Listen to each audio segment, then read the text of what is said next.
भारत ने पानी छोड़ दिया चनाब में। ये तो हमारे यहाँ जो है मतलब एक आम सी बात समझी जाती है कि जी हिंदुस्तान हमारे चनाब में पानी जितना भी आ रहा है, जितना भी आता है, वो हमारा अपना है। अच्छा, इसलिए कि चनाब के ऊपर पानी रोकने का इख्तियार इंडस बेसिन ट्रीटी के तहत भारत को नहीं है।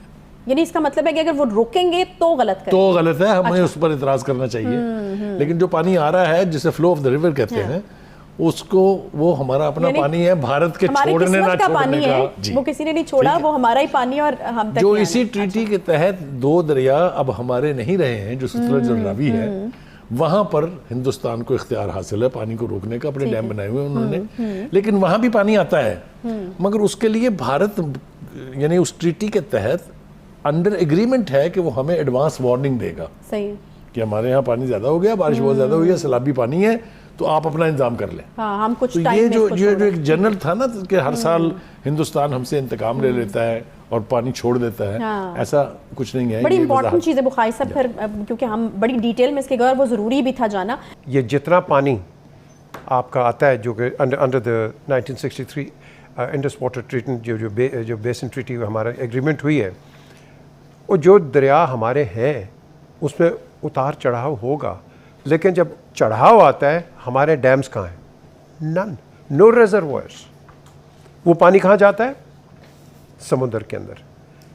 पिछले साल जो पानी आया था वो इतना समुद्र में गया था कि जो एस्टिमेट लगाया है इसके डिपार्टमेंट इरिगेशन ने, आपका पूरा कैलिफोर्निया उसके नीचे आ जाता था। ये देख लो आप, वो हमने समुद्र में फेंक दिया, लेकिन पानी को कंजर्व नहीं किया।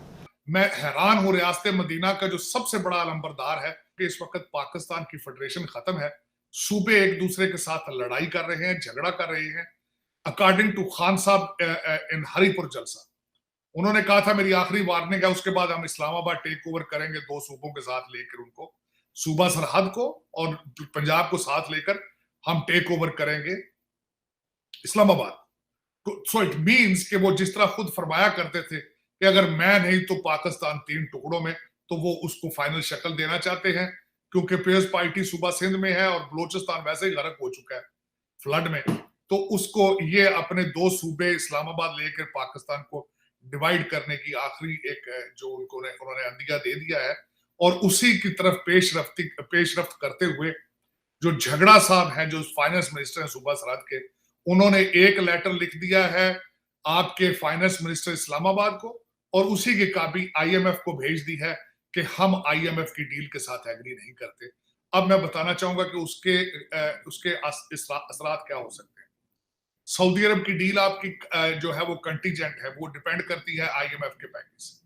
कतर में जाके इस वक्त आपके ना सिर्फ बाजवा साहब बल्कि शहबाज शरीफ साहब जाके कतर में उनसे मिले हैं, उन्होंने $3 बिलियन की इन्वेस्टमेंट का इशारा दिया है, लेकिन वो भी उन्होंने कहा है कि अगर आईएमएफ आपको डील देगा तो फिर देगा। इट मींस कि अगर आईएमएफ की डील नहीं मिलती तो कुछ भी नहीं मिलेगा और आप डिफॉल्ट की तरफ जाएंगे।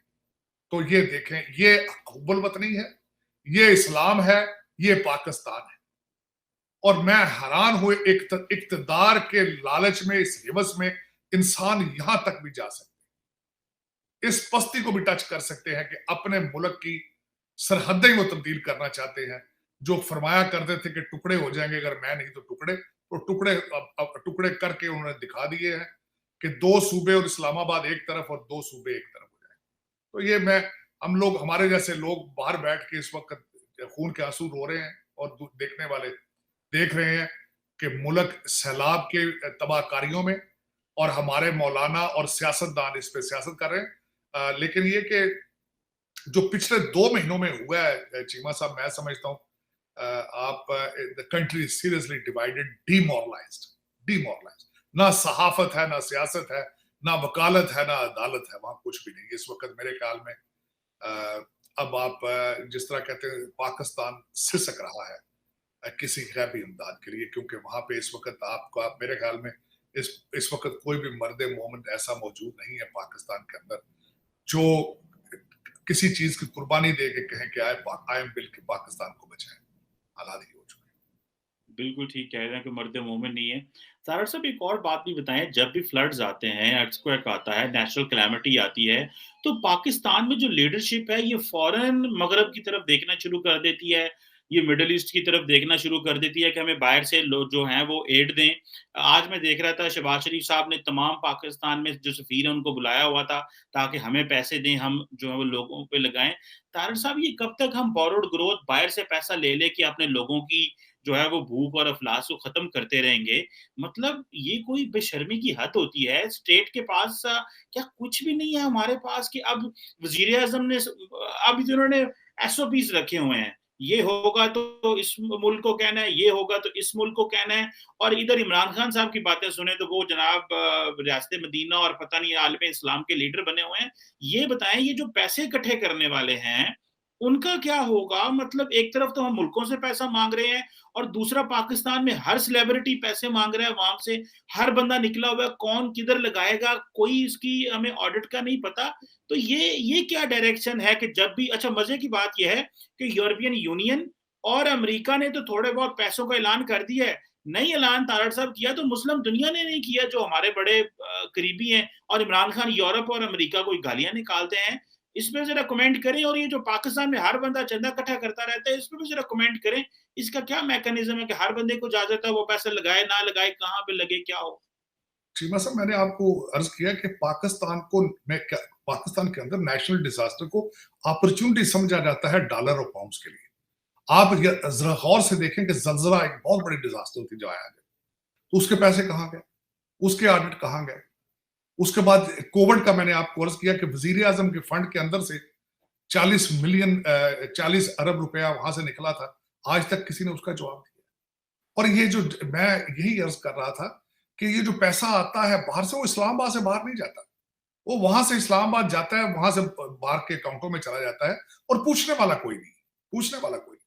इस वक्त मैं नेशनल डिजास्टर एडमिनिस्ट्रेशन की हिस्ट्री पढ़ रहा था, परफॉर्मेंस जीरो, लेकिन वो वहां पे इतने मुलाजमीन, वो सियासतदानों के रिश्तेदार भर्ती हुए हैं, सिफारशी, वहां उनको बस कौम के ऊपर बोझ है।